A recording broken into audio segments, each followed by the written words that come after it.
दोस्तों नमस्कार। दोस्तों आज हम एक बहुत ही इम्पोर्टेंट वीडियो लेकर आपके सामने उपस्थित हैं।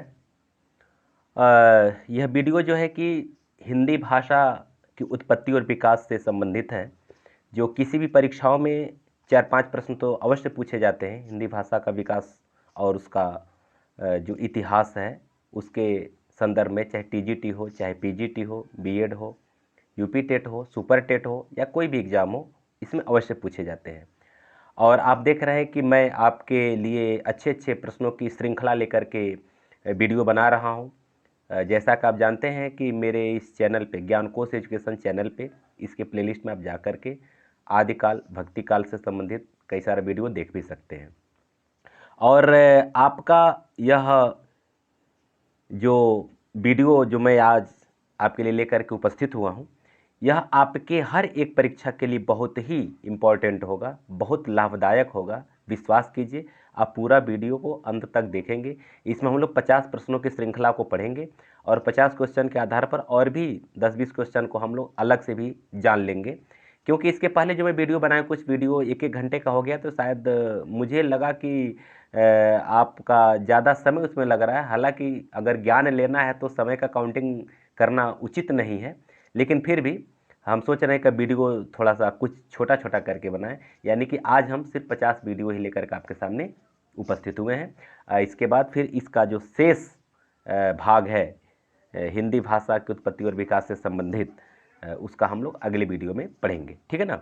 तो आइए हम लोग देखते हैं कि इसमें पहला प्रश्न हमारा बनता है कि इनमें कौन सा प्राचीनतम भाषा है। विकल्प नंबर ए संस्कृत, प्राकृत, वैदिक संस्कृत और अपभ्रंश। देखिए, ये क्वेश्चन कभी कभी विवादित हो जाता है। मतलब विवादित मतलब हमारे आपके दिमाग में आ जाता है कि हम क्या माने, क्या संस्कृत को माने, क्योंकि हम लोग प्राचीनतम भाषा संस्कृत मान लेते हैं। लेकिन दोस्तों नहीं, वैदिक संस्कृत अगर विकल्प में है तो हम लोगों का विकल्प नंबर सी उत्तर सही होगा, वैदिक संस्कृत। क्योंकि वैदिक संस्कृत और लौकिक संस्कृत दो संस्कृत होता है। वैदिक संस्कृत में वेद, पुराण और उपनिषद लिखे गए हैं, जबकि लौकिक संस्कृत में जो है कि आपके रामायण और महाभारत इत्यादि जो ग्रंथ हैं ये सब लिखे गए हैं। तो अगर विकल्प में वैदिक संस्कृत है तो हम लोग वैदिक संस्कृत को ही सही करेंगे। क्लियर हुआ। चलिए दोस्तों, हम लोग अगला क्वेश्चन देखते हैं कि दूसरा क्वेश्चन है, ऋग्वेद में किस भाषा का प्रयोग हुआ है। पाली, वैदिक संस्कृत, अवहट्ट या फिर प्राकृत। आप खुद से भी थोड़ा सा विचार करिए, दिमाग दौड़ाइए, और एक से 2 सेकंड का समय आपके लिए मैं दे रहा हूं, और आप एक कहीं किनारे टिक कर लीजिए कि कितना क्वेश्चन आपका सही हो रहा है। 50 क्वेश्चन कितना क्वेश्चन आपका सही हो रहा है, उससे आपको ये लगेगा कि मेरा नॉलेज कितना है और कितना हमको और बढ़ाना है। ठीक है ना। तो आइए, तो ऋग्वेद में किस भाषा का प्रयोग हुआ है। तो ऋग्वेद में दोस्तों आपका विकल्प नंबर बी सही हो जाएगा, वैदिक संस्कृत। ऋग्वेद में वैदिक संस्कृत, जैसा कि इसके पहले मैं बताया हूं, वेद, पुराण, उपनिषद जो है कि वैदिक संस्कृत में लिखे गए। ठीक है ना, उसी से संबंधित ये प्रश्न है, तो आपका विकल्प नंबर बी हो जाएगा। ठीक है ना। तीसरा क्वेश्चन हम लोग देखते हैं, इनमें से कौन सी भाषा मध्य भारतीय आर्य काल की भाषा नहीं है। ठीक है ना। तो ये आपका ए है अपभ्रंश, बी पाल, सी प्राकृत और डी संस्कृत। आपको ये बताना है इसमें से कौन सी भाषा मध्य भारतीय आर्यकाल की भाषा नहीं है। तो दोस्तों मैं आपको बता दूं, डी यानी कि संस्कृत। संस्कृत जो है आपका मध्य भारतीय भाषा काल का नहीं है। बाकी जो है मध्यकाल की भाषा जो है कि अपभ्रंश, प्राकृत और पाली है, जबकि संस्कृत नहीं है, क्योंकि संस्कृत जो है कि प्राचीनतम यानी प्राचीन भारतीय आर्य भाषा के अंतर्गत आती है। ठीक है ना। आइए हम लोग क्वेश्चन नंबर 4 देखते हैं कि अपभ्रंश भाषा का काल इनमें से क्या है। अपभ्रंश भाषा का काल माने अपभ्रंश भाषा का समय क्या है। आपका जो 4 विकल्प है, पहला है 1500 ईसा पूर्व से 500 ईसा पूर्व, दूसरा 500 ईस्वी से 1 ईसा पूर्व, और तीसरा जो है सी यानी कि 500 ईस्वी से 1000 ईस्वी, और डी 1000 ईस्वी से 1500 ईस्वी। तो दोस्तों आपका इसमें विकल्प नंबर सी सही है, यानी 500 ईस्वी से 1000 ईस्वी का समय जो है कि अपभ्रंश भाषा काल का माना जाता है, और अपभ्रंश के बाद सीधे हिंदी भाषा का शुरुआत हो जाता है। ठीक है ना, हिंदी साहित्य का इतिहास शुरू हो जाता है। तो इसलिए जो है कि 500 से 1000 ईस्वी माना जाता है। ठीक है, चलिए हम लोग अगला क्वेश्चन देखते हैं। क्वेश्चन नंबर 5, हिंदी भाषा की उत्पत्ति किस अपभ्रंश से मानी जाती है? बहुत इंपॉर्टेंट प्रश्न दोस्तों, इसको आईएमपी लगा लीजिए, बहुत अक्सर पूछा जाता है, हर परीक्षा में पूछा जाता है। TET, super TET, BEd, TGT, PGT, NET, DRF, हर चीज में पूछा जाता है, हर परीक्षा में, कि हिंदी की उत्पत्ति किस अपभ्रंश से मानी जाती है? मागधी से, सौरसेनी से, ब्राचर से, या फिर खस से? तो आपका जो विकल्प नंबर बी है वो सही है कि सौरसेनी अपभ्रंश से हमारी हिंदी की उत्पत्ति मानी जाती है। ठीक, चलिए आगे हम लोग देखते हैं प्रश्न नंबर 6। छठवां प्रश्न आपका है, इनमें से कौन सा नाम अपभ्रंश के लिए उपयुक्त नहीं होता है? मतलब 3 नाम अपभ्रंश के लिए प्रयोग किया जाता है, लेकिन एक नाम आपको यह बताना है जो अपभ्रंश के लिए प्रयोग नहीं किया जाता है। तो पहला है यानी ए अवहट, बी अवहथ, सी देश भाषा, और डी डिंगल। तो दोस्तों सही विकल्प आपका क्या होगा?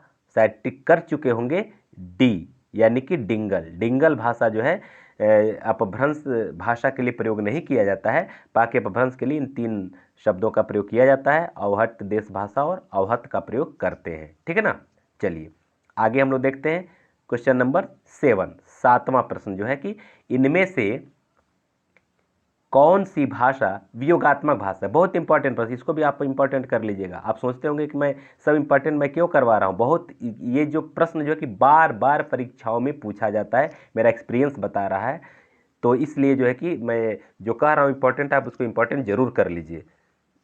तो बताना यह है कि कौन सी भाषा वियोगात्मक भाषा है, संस्कृत है, प्राकृत अपभ्रंश है, या फिर पाली है? तो आपका जो है कि सी, विकल्प नंबर सी यानी अपभ्रंश जो है वियोगात्मक भाषा है। ठीक है ना, आइए 8वां प्रश्न में देखते हैं। 8वां प्रश्न है, हिंदी भाषा हिंदी भाषा का प्रारंभ मोटे तौर पर कब से हुआ है? मोटे तौर पर मैंने मोटा मोटी हिंदी भाषा का प्रयोग कब से माना जाता है? 1500 ईस्वी, 500 ईस्वी, 1800 ईस्वी, या फिर 1000 ईस्वी?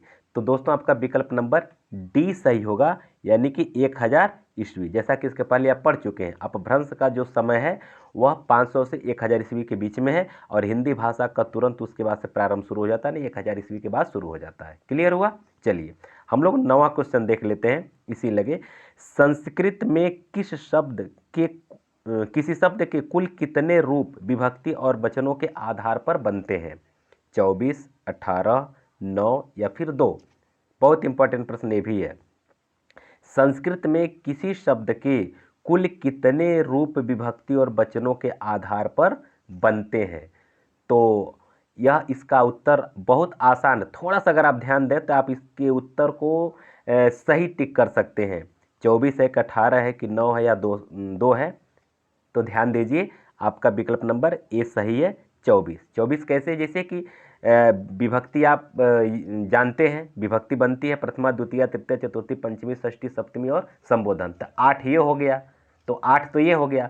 और आप जानते हैं संस्कृत में 3 वचन होता है, एक वचन, द्विवचन, बहुवचन, तो 8 तरीके कितना हो जाएगा? 24। क्लियर हुआ ना? ये मैं टिक आपको बता रहा हूँ, आप हमेशा याद रखिए। तो 8 तरीके 24, ठीक है ना, 8 विभक्तियाँ और 3 वचन, तो 8 तरीके 24। तो इसलिए 24 रूप जो है कि ये बनते हैं। क्लियर हुआ ना? चलिए प्रश्न नंबर 10। 10वां जो है, हिंदी में किसी शब्द के मूलतः कितने रूप बनते हैं? हिंदी में किसी शब्द के मूलतः कितने रूप बनते हैं? 8, 16, 6, या फिर 2? ठीक है ना, तो आप जो है कि इसको विकल्प नंबर आपका डी होगा, 2। हिंदी में मूलतः केवल 2 ही रूप बनते हैं। ठीक है ना, स्त्रीलिंग और पुल्लिंग, केवल 2 रूप बनते हैं, बाकी और कोई रूप आपका नहीं बनता है। ठीक, चलिए आगे हम लोग देखते हैं क्वेश्चन नंबर 11। 11 नंबर का जो क्वेश्चन है, 11 नंबर का क्वेश्चन क्या कह रहा है कि संदेश राशक के रचयिता कौन है? संदेश राशक के रचयिता कौन है? बहुत इंपॉर्टेंट प्रश्न ये भी है, आप इसको टिक कर लीजिए। जगनिक हैं, अबुल फजल हैं, अबुल रहमान हैं या फिर खुसरो हैं? तो दोस्तों विकल्प नंबर सी है अब्दुर रहमान। अब्दुर रहमान जो है संदेश रासक के रचयिता हैं। ठीक है ना, बहुत इंपॉर्टेंट प्रश्न अक्सर परीक्षा में पूछा जाता है। 12वां प्रश्न है अपभ्रंश के प्रमुख कवि धनपाल की रचना कौन सी है? यह भी अक्सर पूछा जाता है कि धनपाल की रचना अक्सर पूछा जाता है। ठीक है ना, अपभ्रंश के प्रमुख कवि धनपाल की रचना क्या है? और ये कुछ विद्वान इसको, इनकी रचना को हिंदी का प्रथम ये रचना भी मानते हैं। तो आपका 4 विकल्प है, भव्य साहित्य कहा है, उपदेश रसायन है, महापुराण है, फिर खुमान रासो है। तो दोस्तों इसका सही विकल्प है ए, यानी भव्य साहित्य कहा। भव्य साहित्य कहा जो है धनपाल की रचना है और कुछ विद्वान इसको हिंदी की प्रथम रचना मानते हैं। ठीक है ना, आइए हम लोग चलते हैं क्वेश्चन नंबर 13 की तरफ। क्वेश्चन नंबर 13 आपका क्या कह रहा है, इसको ध्यान दीजिए। क्वेश्चन नंबर 13 कह रहा है कि हिंदी का प्रथम कवि राहुल सांकृत्यायन किसे मानते हैं? यानी राहुल सांकृत्यायन जो है हिंदी का प्रथम कवि किसे मानते हैं? पुष्पदंत को, सरहपा को, शालिभद्र सूर्य को या फिर मुंज को?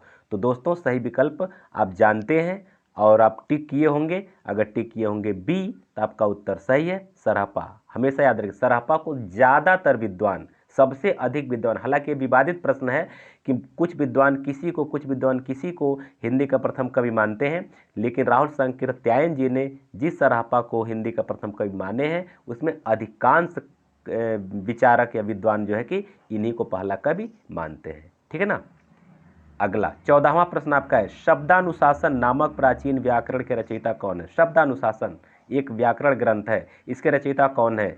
मुनि, जिन विजय या हेमचंद्र या राजशेखर या फिर पाणिनि? ठीक है ना, तो आपका जो सही विकल्प होगा वो है बी, हेमचंद्र। हेमचंद्र जो है शब्दानुशासन नामक एक प्राचीन व्याकरण की रचना किए हैं। ठीक, आइए हम लोग चलते हैं क्वेश्चन नंबर 15 की तरफ। क्वेश्चन नंबर 15 है पाहुड़ दोहा। यह भी बहुत इंपॉर्टेंट है, इसको टिक कर लीजिएगा, अक्सर पूछा जाता है। पाहुड़ दोहा किसकी कृति है? पाहुड़ दोहा किसकी कृति है?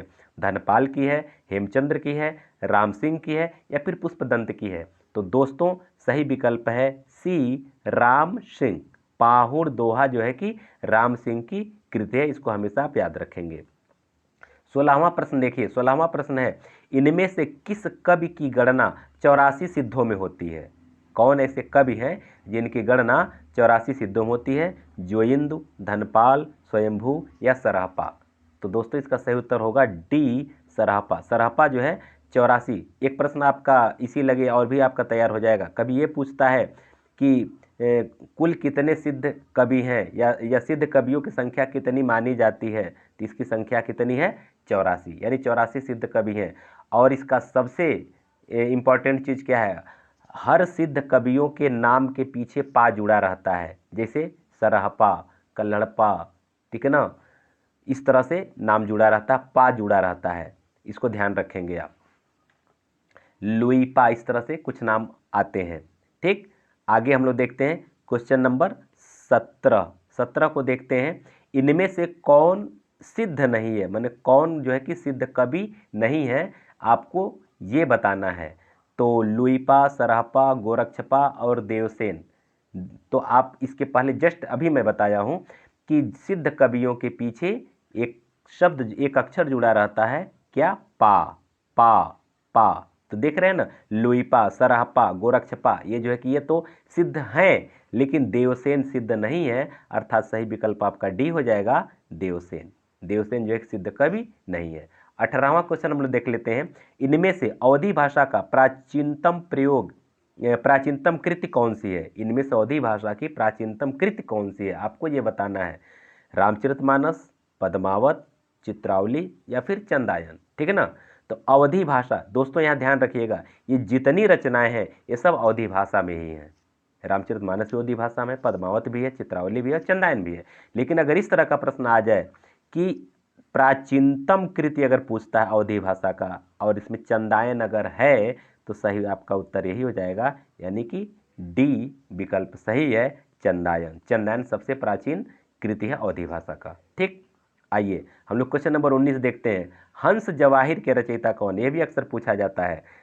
जो सूफी कवियों में अक्सर जब रचनाओं के बारे में पूछा जाता है तो सूफी कवि से का क्वेश्चन जरूर उठाया जाता है, ये मेरा अनुभव बता रहा है। इसलिए आप इसको हमेशा याद रखेंगे कि जितने जो ये कवि हैं अवधी भाषा के, विशेष करके सूफी साहित्य से संबंधित जो रहे हैं, उनको आप हमेशा याद रखेंगे।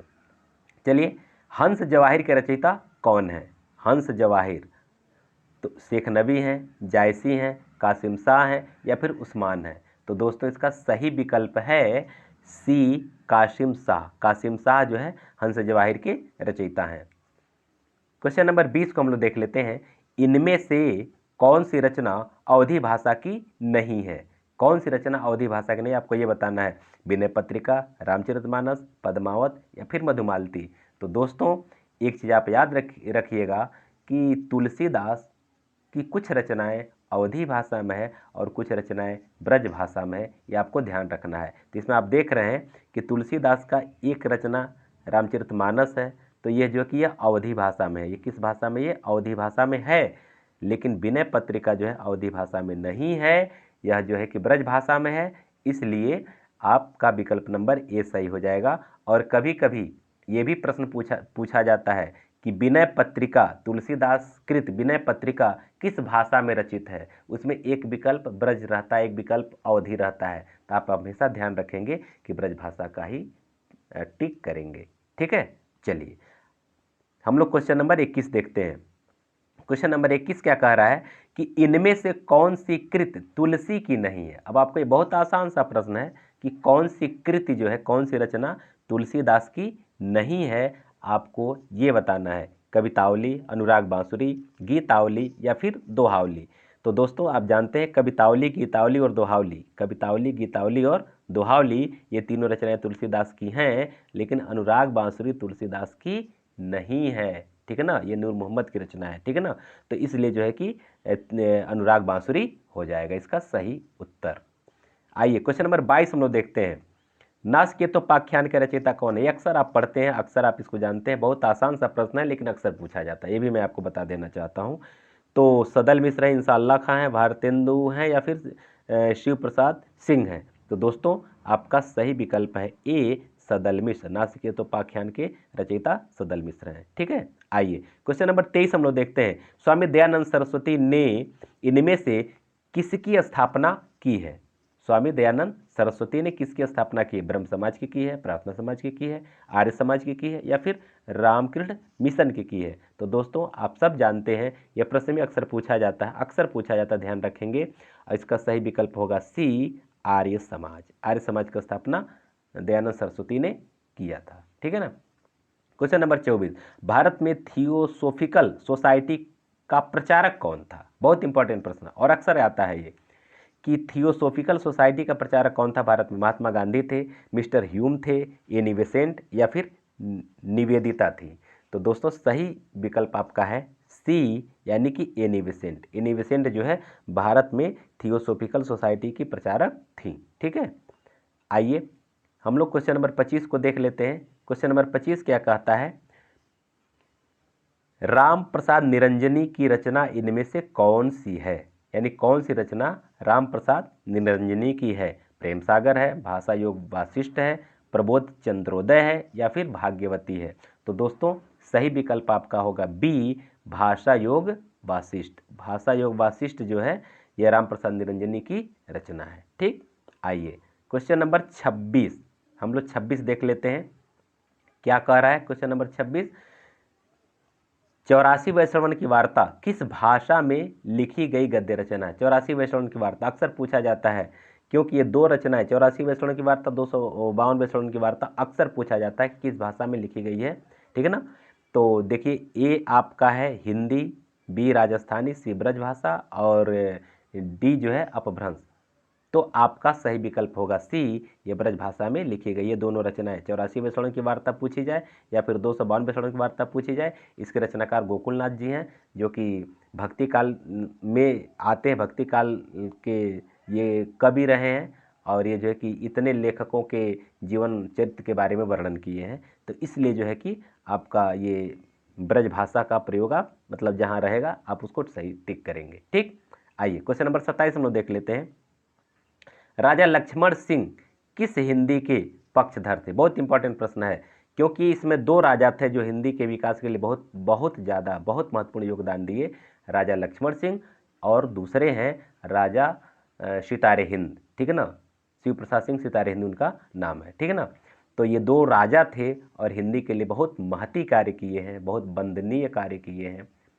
तो ये राजा लक्ष्मण सिंह किस हिंदी के पक्षधर थे? तो इसका विकल्प है उर्दू मिश्रित हिंदी, संस्कृतनिष्ठ हिंदी, हिंदुस्तानी हिंदी या फिर ब्रजभाषा, ठीक है ना।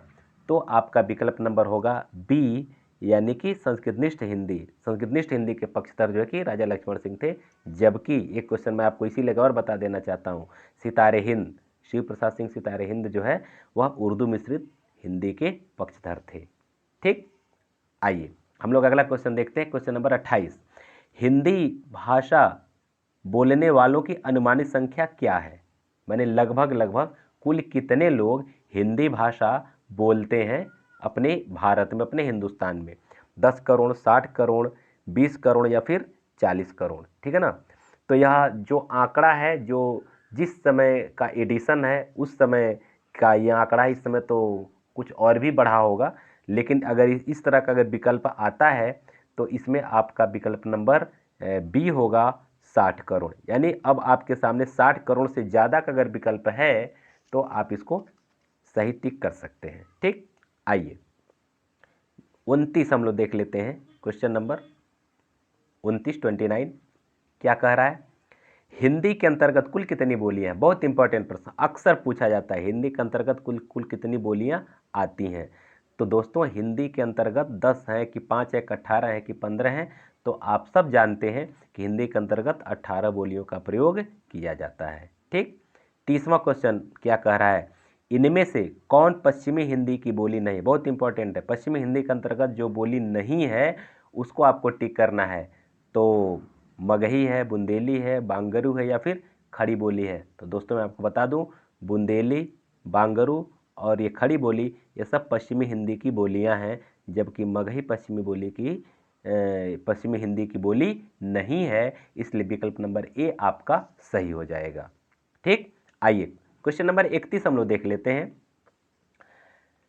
तो 31 नंबर का जो प्रश्न है वो क्या कह रहा है? इनमें से अवधि किसके अंतर्गत आती है? अवधि जो है कि किसके अंतर्गत आती है? बिहारी के अंतर्गत, राजस्थानी के अंतर्गत, पश्चिमी हिंदी के अंतर्गत या फिर पूर्वी हिंदी के अंतर्गत? तो दोस्तों अगर आप भाषा के बारे में या बोली के बारे में अध्ययन किए होंगे तो आप अवश्य आप इसको सही टिक करेंगे, क्योंकि इसका सही विकल्प है डी, पूर्वी हिंदी। पूर्वी हिंदी के अंतर्गत जो है कि अवधि की बोली आती है।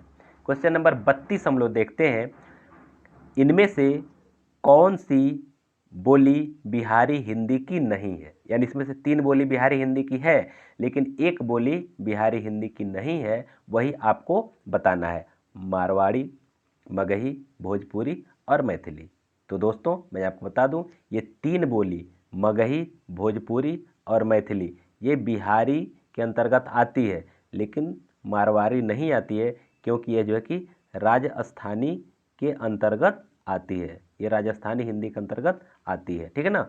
तो इसलिए विकल्प नंबर ए आपका सही हो जाएगा इसमें। आइए हम लोग क्वेश्चन नंबर 33 देखते हैं। 33 क्या कह रहा है?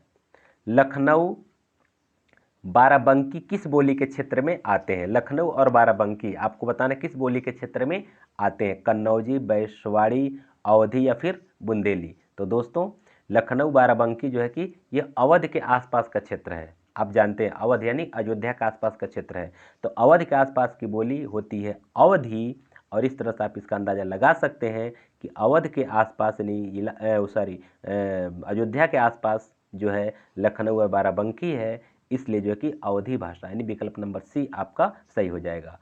आइए हम लोग 34 नंबर का क्वेश्चन देख लेते हैं। बघेली बोली का केंद्र कहाँ माना जाता है? बहुत इंपॉर्टेंट प्रश्न अक्सर पूछा जाता है। बघेली, लोग कहते हैं किसी युवा हट्ठा कट्ठा कोई युवक है तो उसको बोलते हैं बघेला, बोलते हैं ऐसे, बघेला क्या, बघेला बघेला नहीं, जो नौजवान होते हैं उसको हम लोग बोलते हैं।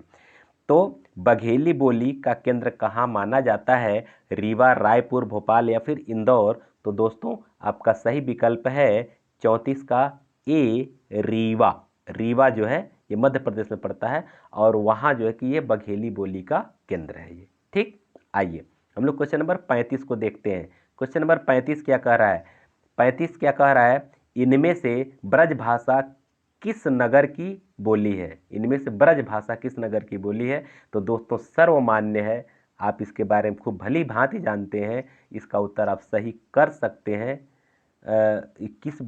किस नगर की बोली नहीं है ये पूछ रहा है, माने 3 शहरों में 3 नगरों में ब्रज भाषा का प्रयोग होता है, एक नगर में या एक शहर में नहीं होता है, वो आपको बताना है। मथुरा, आगरा, इटावा या फिर हाथरस। तो दोस्तों मथुरा में भी होता है, आगरा में भी होता है, हाथरस में भी होता है ब्रज भाषा का प्रयोग, लेकिन इटावा में नहीं होता है। ठीक है ना, तो इटावा आप इसको सही करेंगे, यानी आपका विकल्प नंबर सी जो है इटावा, ये आपका सही विकल्प हो जाएगा। 36 हम लोग देख लेते हैं। क्वेश्चन नंबर 36, इंदौर उज्जैन की बोली को क्या नाम दिया गया है? मारवाड़ी, मालवी, बघेली या फिर छत्तीसगढ़ी? तो दोस्तों इंदौर और उज्जैन के आसपास जो बोली जाती है उस भाषा का नाम है मालवी, यानी विकल्प नंबर बी आपका सही होगा। ठीक है, चलिए 37 नंबर के क्वेश्चन हम लोग देखते हैं। नैनीताल के आसपास की बोली जाने वाली बोली का क्या नाम है? नैनीताल के आसपास कौन सी बोली बोली जाती है, आपको ये बताना है। गढ़वाली, नेपाली, कुमाऊनी या फिर लहंदा? तो दोस्तों आप खूब बढ़िया जान लीजिए कि कुमाऊं जो है कि उत्तराखंड में है और कुमाऊं के आसपास जितने भी जो क्षेत्र हैं वहाँ कुमाऊनी नाम की बोली बोली जाती है। तो नैनीताल उसी के आसपास का क्षेत्र आता है, इसलिए नैनीताल में कुमाऊनी बोली बोली जाती है, अर्थात आपका विकल्प नंबर सी सही है, कुमाऊनी। आइए हम लोग प्रश्न संख्या 38 देखते हैं। 38 क्या कह रहा है? 38 कह रहा है भाषा वैज्ञानिक दृष्टि से हिंदी के अंतर्गत कितनी उपभाषाएं एवं बोलियां मानी जाती है? देखिएगा यह प्रश्न थोड़ा सा घुमावदार है और आप इसको अवश्य ध्यान दीजिएगा। कह रहा है कि भाषा वैज्ञानिक की दृष्टि से, भाषा वैज्ञानिक एक शब्द जोड़ दिया, भाषा वैज्ञानिक की दृष्टि से हिंदी के अंतर्गत कितनी उपभाषाएं एवं बोलियां मानी जाती हैं? तो इसका जो है कि सही विकल्प आपका है ए, यानी 2 उपभाषाएं और 8 बोलियां मानी जाती हैं, जबकि हम लोग 18 बोली इसके पहले पढ़ चुके हैं। सर्वमान्य बोलियां 18 हैं, लेकिन भाषा वैज्ञानिक की दृष्टि से जो है कि 2 ही उपभाषाएं मानी जाती हैं और बोलियों की संख्या 8 मानी गई है। यह आपका सही उत्तर होगा, विकल्प नंबर ए। ठीक, आइए हम लोग 39 नंबर का क्वेश्चन देख लेते हैं।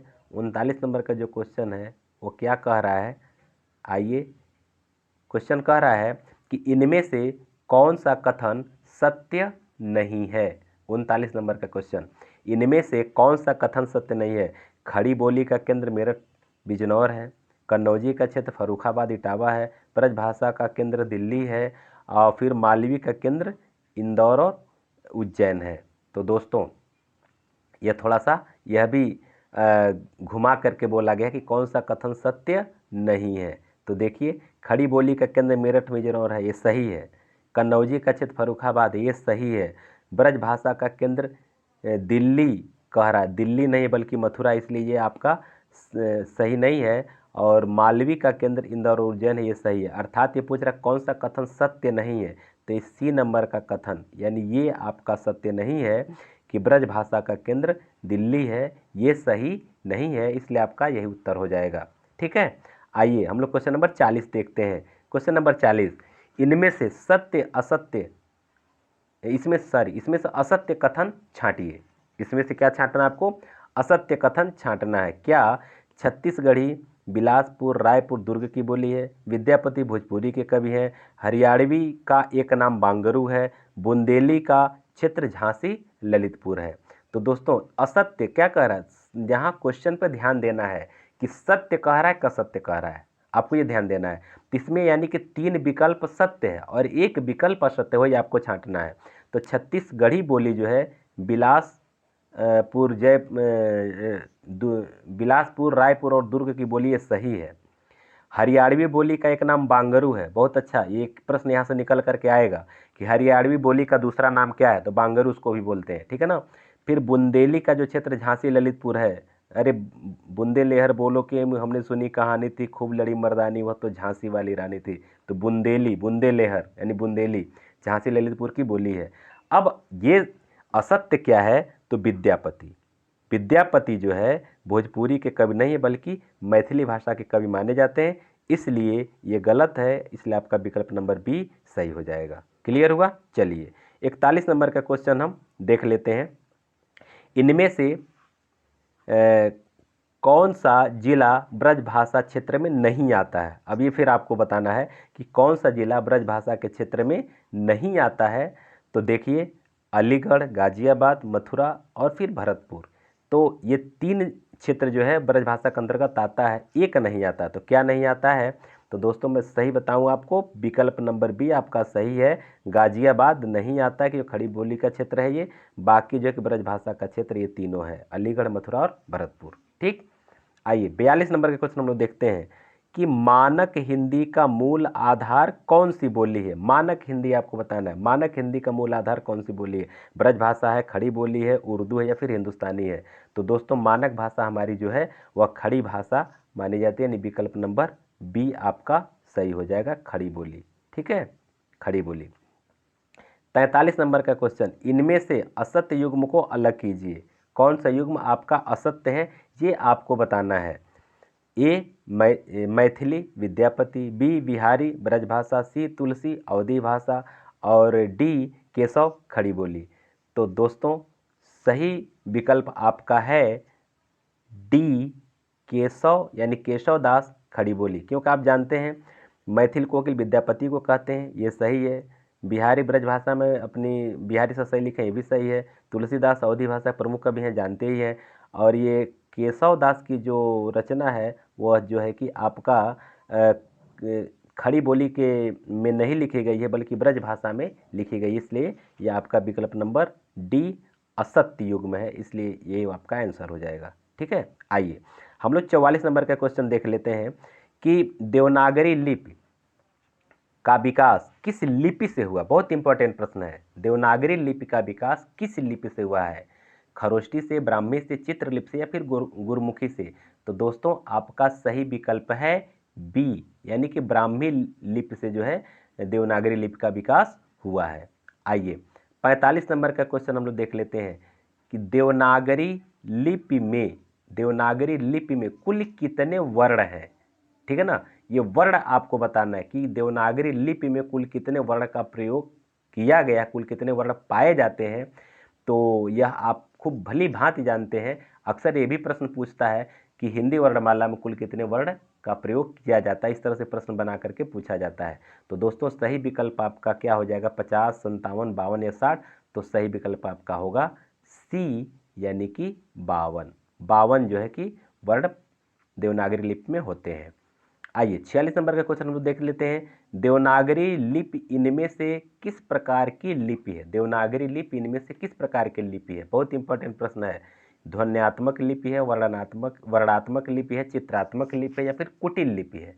तो दोस्तों इसका सही विकल्प है बी, वर्णात्मक लिपि, क्योंकि वर्ण का प्रयोग इसमें होता है ना, वर्ण अक्षर का प्रयोग होता है, इसलिए वर्णात्मक लिपि कहा जाता है। हिंदी वर्णमाला में, तो वर्णमाला से इसका आप सीधे उसका तार जोड़ लेंगे तो वर्णात्मक लिपि है। क्लियर हुआ?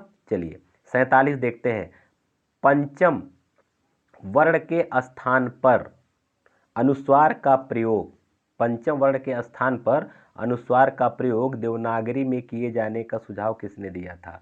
एक विद्वान, एक हिंदी के विद्वान जो है कि यह सुझाव दिए थे कि जो पंचम वर्ण होता है, ये पंचम वर्ण माने य, ग, ड़, न, इसके जगह पर हम बिंदी यानी अनुस्वार का प्रयोग करें, ये आपको बताना है। श्रीनिवास दास, महात्मा गांधी, बाबू श्याम सुंदर दास, फिर काका कालेलकर। तो सही विकल्प है सी, बाबू श्याम सुंदर दास जो है कि हिंदी भाषा समिति को अपना सुझाव दिए थे कि पंचमाक्षर के आधार पर, पंचवर्ण के स्थान पर हम अनुस्वार का प्रयोग करें। ठीक, आइए हम लोग क्वेश्चन नंबर 48 देखते हैं। क्वेश्चन नंबर 48 क्या कह रहा है?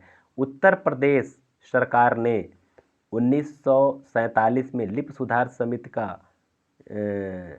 गठन किसकी अध्यक्षता में किया था? ठीक है ना, उत्तर प्रदेश सरकार 1957 में 1947 में लिपि सुधार समिति का गठन किसकी अध्यक्षता में किया था? तो आपको ये बताना है, डॉक्टर राधाकृष्णन किए थे, आचार्य नरेंद्र देव किए थे, या फिर आचार्य रामचंद्र शुक्ल किए थे, या फिर बीजी खेर किए थे। तो दोस्तों सही उत्तर आपका होगा बी, आचार्य नरेंद्र देव। आचार्य नरेंद्र देव जो है उत्तर प्रदेश सरकार को 1947 में लिपि सुधार का अध्यक्ष बनाया गया था। ठीक है ना, उसकी अध्यक्षता में किया गया था लिपि सुधार समिति का। आइए हम लोग आज के वीडियो का अंतिम क्वेश्चन हम देख लेते हैं, क्वेश्चन नंबर 49। ठीक है ना, इसको हम लोग देख लेते हैं कि 49 नंबर का क्वेश्चन क्या कह रहा है। 49 नंबर क्वेश्चन कह रहा है कि देवनागरी लिपि में अ की 12 खड़ी स्वर ध्वनियों के पर प्रयुक्त करने का सुझाव किसने दिया था? यानी कि अ की 12 खड़ी, क का की ऐसे 12 खड़ी होता है ना, तो अ की 12 खड़ी का प्रयोग किसने जो है कि करने का सुझाव दिया था? महात्मा गांधी ने दिया था, विनोबा भावे ने दिया था, काका कालेलकर ने किया था, फिर तिलक ने किया था। तो दोस्तों इसका सही विकल्प आपका हो जाएगा सी, क्या?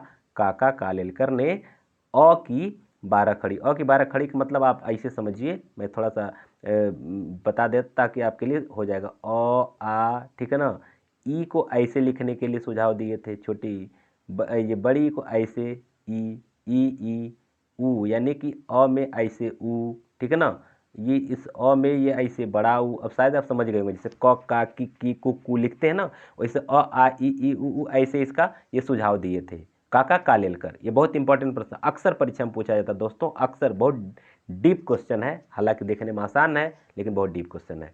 तो दोस्तों इस तरह से हम लोग 49 क्वेश्चन के माध्यम से लगभग 70-75 से ज़्यादा क्वेश्चन हम लोग पढ़ चुके हैं। और दोस्तों हमारा वीडियो कैसा लगा आप कमेंट करके ज़रूर बताएंगे, और अगर आपका प्रोत्साहन मिला तो मैं इसी तरह से और भी ट्रिकी वीडियो लेकर के आपके सामने आऊँगा, और एक क्वेश्चन के साथ हम लोग कई क्वेश्चन को पढ़ेंगे। और बस आपकी सफलता ही हमारा परिश्रम है, हमारा इनाम है, और मैं चाह रहा हूं कि आप सफल हों ताकि मुझे वो पुरस्कार मिले जो मैं चाह रहा हूं। वही मेरा पुरस्कार आपकी सफलता है। तो अगर आपको वीडियो अच्छा लगा हो, इसको लाइक और शेयर खूब झूम करके कीजिए, और मेरे चैनल पर अगर आप नए हों तो इसको सब्सक्राइब कर लीजिए। और हमारे प्लेलिस्ट से बहुत सारा वीडियोस आपके मनोरंजन के लिए कुछ वीडियोज भी है, यानी कुछ कविताएं भी मैं यहाँ डाला हूँ, अभी आप देख सकते हैं, और इसको पढ़ने के लिए भी है। तो आप बहुत कुछ यहाँ से देख सकते हैं। दोस्तों इन्हीं सब बातों के साथ आज हम आपसे विदा लेते हैं। आप सभी लोगों को बहुत बहुत धन्यवाद और नमस्कार।